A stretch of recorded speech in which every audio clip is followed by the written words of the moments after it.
Choucha est un berceau du Mugham azerbaïdjanais, un ancien monument de la musique et de la poésie nationale.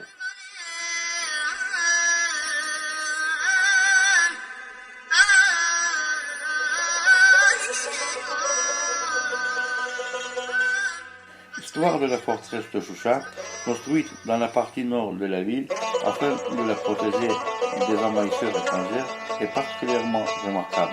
Le khan azerbaïdjanais Panahali Khan Javanshi, qui a fondé le Khanat du Karabakh en 1747, ordonne la construction de la forteresse de Choucha en 1752 afin de renforcer la défense du Karabakh contre les attaques étrangères.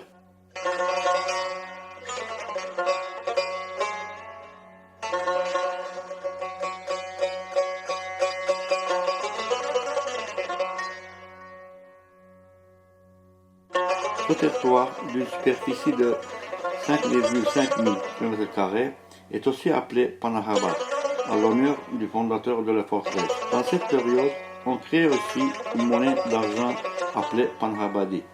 Sous le règne du deuxième souverain du Karabakh, Ibrahim Khalil Khan, la forteresse a été entourée d'un fort mur défensif et un grand nombre de centres d'artisanat, de forges et de fabrication d'armes y ont été établis. Les objets et armes fabriqués par les artisans de Choucha acquièrent une grande renommée à cette époque dans les pays proches et lointains. Les armoiries de la ville de Choucha, comme dans la plupart des régions de la Caspienne, représentent des morceaux de feu qui brûlent du sol, un tigre, symbole de force, et un cheval du Karabakh se tenant debout fièrement dans une vallée verdoyante. Composé de 17 quartiers, Choucha est aussi connu par ses mosquées, ses anciens bains et ses fontaines. Dès le début du XVIIIe siècle, Choucha devient l'un des centres culturels les plus importants du Khanat de Karabakh, ainsi que de l'Azerbaïdjan. Est appelé dans les pays voisins par des noms tels que Petit Paris, Temple de l'art du Caucase, berceau de la musique azerbaïdjanaise, conservatoire de la Transcaucasie. Et le mot arménien n'est pas mentionné ni dans les documents historiques, ni dans la littérature de ces périodes.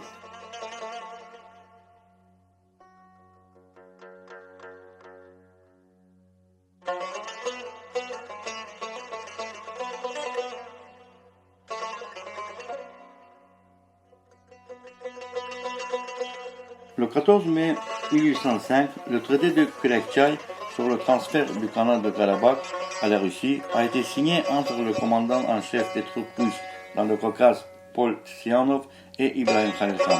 Selon ce traité, la Russie reconnaît sans équivoque le Khanat de Karabakh comme un État indépendant. Son fils Ibrahim Khalil Khan et ses successeurs en tant que seul maître du Khanat.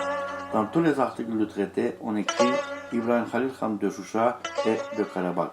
Les Arméniens installés au Karabakh en vertu du traité de Turkmenchai, signé le 22 février 1828 entre la Russie et l'État Kadjar, ont entamé une action planifiée pour s'approprier Choucha ainsi que d'autres anciens territoires azerbaïdjanais, selon la politique de christianisation du tsarisme réalisée par l'Empire russe dans cette région.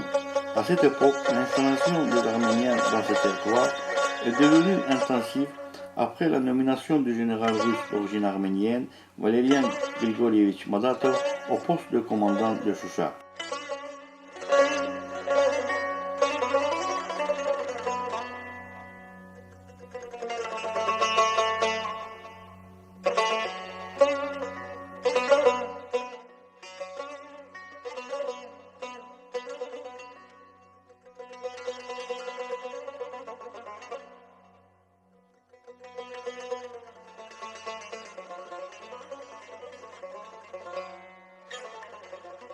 Le célèbre peintre russe Vassili Vereshchagin, qui s'est rendu à Choucha en mai 1865, peint une série de tableaux sur le paysage de la ville. Des tableaux comme la mosquée de Choucha, le rituel de deuil de Muharram à Choucha, l'école musulmane, la maison d'hôte d'un riche azerbaïdjanais à Choucha et d'autres sont conservés actuellement à Saint-Pétersbourg au musée de l'Ermitage. En 1988, après les manifestations organisées par les séparatistes arméniens dans la région azerbaïdjanaise de Haut-Karabakh, des attaques armées sur le territoire azerbaïdjanais ont commencé. Lors de ces attaques, l'ancienne ville azerbaïdjanaise de Choucha a été occupée par des unités militaires russes arméniennes le 8 mai 1992. Les Arméniens effacent les traces azerbaïdjanaises à Choucha. Environ 600 monuments architecturaux nationaux et sites historiques, y compris la plaine de Zidir, où des courses de chevaux et des fêtes de Nowruz étaient organisées par la population turque locale depuis la création du Khan de Karabakh, tombent sous l'occupation arménienne.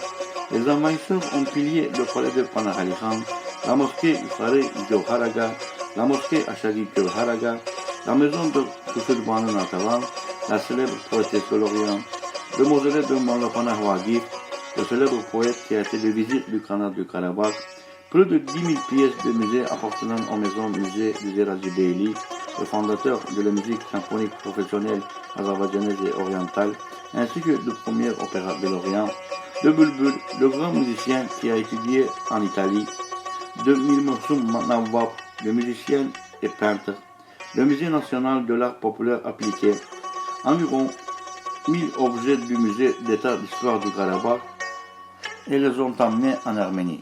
En général, plus de 60 bibliothèques, musées, écoles de musique et l'ancien cimetière musulman de la ville ont été détruits. La vérité, la justice triomphe tôt ou tard. Depuis 28 ans déjà, le peuple azerbaïdjanais vivait avec la nostalgie de Choucha, attendait avec beaucoup de patience et de constance le retour de ces terres occupées, sans effusion de sang, sans guerre, conformément aux normes du droit international. Les autres territoires azerbaïdjanais, les civils azerbaïdjanais, continuent à devenir des cibles des provocations hostiles. Et enfin, le dirigeant du pays, le commandant en chef de l'Azerbaïdjan, Ilham Eydaroğlu Aliyev, a décidé que la solution militaire était la seule option pour mettre fin à la répression arménienne. Le 27 septembre de cette année, sous la direction du commandant en chef du pays, Ilham Aliyev, l'armée azerbaïdjanaise victorieuse a commencé à libérer nos villages, nos bourgs, nos villes, détruits par les occupants arméniens, et à hisser notre drapeau dans notre territoire.